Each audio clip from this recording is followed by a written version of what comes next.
Exactly.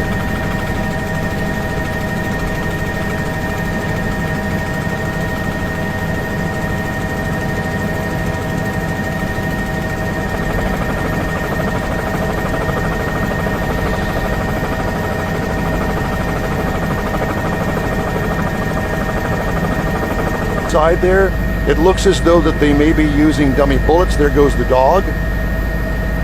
They pulled the dog. There, now the dog is inside. This is coming to an end now, finally. Let's see if the dog, as soon as the dog does its thing here with the driver, then you'll see there the officers are going in now. Again, we don't know whether the driver is conscious. They're going to try to go in from the driver's side. I'm going to pull back a little bit here because we don't know exactly what's going to happen. Is he hanging on? Can't tell, but it looks as though they're having difficulty getting